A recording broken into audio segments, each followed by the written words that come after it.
the beautiful, awesome VULTURINE Guinea fowl. It's a lovely, beautiful bird. Why it's called the VULTURINE? Because it has a bald head looking like a vulture.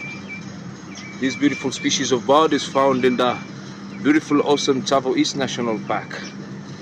Look at the blue plumage, just perfect. As Lion Pride Adventures, we always bring you beautiful animals, either from the big species, the small species, and birds like this. If you want to come and experience this beautiful wildlife, don't forget to book with Lion Pride Adventures, your home for African safaris.